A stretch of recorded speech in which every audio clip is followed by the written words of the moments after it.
Hello everyone, welcome back to my channel A to Z IAS। I am doctor Ridhi और आज मैं आप लोगों के लिए एक इम्पॉर्टेंट न्यूज़ लेके आई हूँ जो कि लीज़ा प्रोसीजर के बारे में है। ये न्यू बॉर्न्स के लिए स्पेशली इम्पॉर्टेंट है और इस प्रोसीजर के बहुत ही अच्छे रिजल्ट्स जो हैं न्यू बॉर्न्स में हमें देखने को मिले हैं। ये प्रोसीजर है क्या, वो देख लेते हैं। स्टार्ट करते हैं हमारे आज के लेक्चर से। तो पहली चीज़ तो ये पढ़नी ज़रूरी है कि लीज़ा आखिर है क्या। एक नई मेडिकल टेक्निक है, इसका नाम है less invasive surfactant administration, that is LISA. It has been started at J.K. Lon Government Children's Hospital in Jaipur for treatment of lung disease और respiratory distress syndrome among premature babies। अब जो भी babies premature होते हैं, यानी कि जो time होता है 9 मंथ्स का उससे पहले हो जाते हैं, 8 महीने में, 7 महीने में, तो उन बच्चों में क्या है, लंग डिजीज की प्रॉब्लम रहती है और रेस्पिरेटरी डिस्ट्रेस सिंड्रोम भी देखने को मिलता है। तो उसके ट्रीटमेंट के लिए जयपुर में J.K. Lawn government children's hospital में जो लीजा प्रोसीजर है उसे स्टार्ट कर दिया गया है। Now this procedure started initially for newborn children with a birth weight of less than 1500 grams and it has yielded encouraging results. तो ये प्रोसीजर जो है वो पहले ऐसे बच्चों के लिए इस्तेमाल किया जाता था जिनका बर्थ के टाइम पे वेट 1500 ग्राम से कम है और इसके काफ़ी अच्छे रिजल्ट्स हमें देखने को मिले। तो अब इसका प्रोसीजर देख लेते हैं कि वो क्या होता है। तो जब लीजा प्रोसीजर इस्तेमाल नहीं किया जाता था तब क्या किया जाता था, जो भी प्रीमेच्योर बेबीज होते थे उन्हें हॉस्पिटल के नियोनेटल ICU में भर्ती किया जाता था। क्यों? क्योंकि उनके बर्थ के टाइम पे मेच्योर नहीं होते हैं लंग्स, क्योंकि वो प्रीमेच्योर बेबीज हैं, इसीलिए उनको ब्रीदिंग करने में यानी कि सांस लेने में डिफिकल्टी होती थी। इसलिए जो ऐसे प्रीमेच्योर बेबीज होते थे उन्हें ICU में एडमिट कर दिया जाता था। अब उन्हें वेंटिलेटरी सपोर्ट चाहिए होता था सर्फेक्टेंट एडमिनिस्ट्रेशन के थ्रू।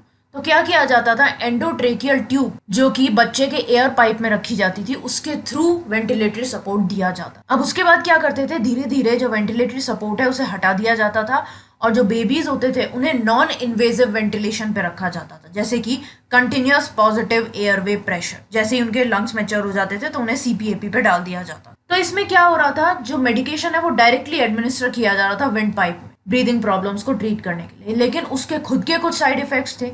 लेकिन जब लीजा टेक्निक आई तो इसको यूज किया गया और इसमें देखा गया कि इसमें बहुत कम साइड इफेक्ट्स होते हैं। तो लीजा टेक्निक जो है वो हमारी इस पिछली टेक्निक से कैसे डिफरेंट है। The surfactant is administered via thin feeding tube instead of endotracheal tube which is immediately removed after the procedure while the baby is on the CPAP machine.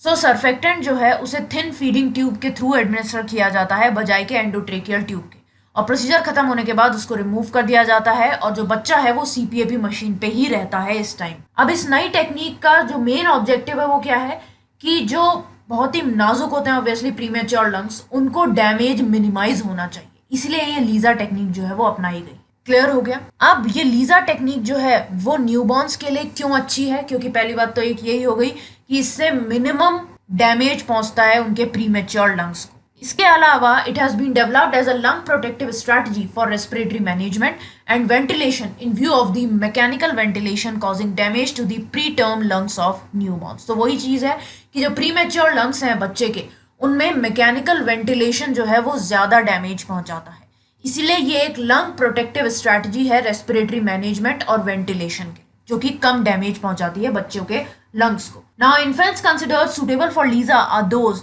being managed with primary CPAP or high flow with the evidence of increasing respiratory distress and with a rising oxygen requirement.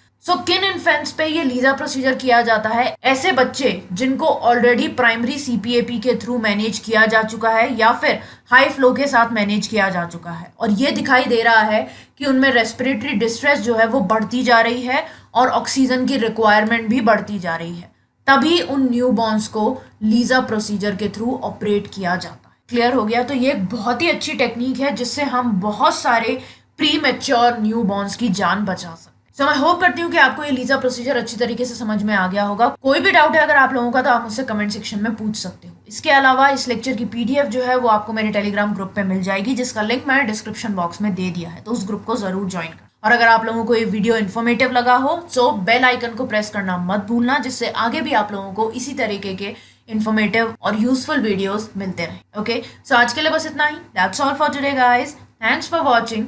Bye bye.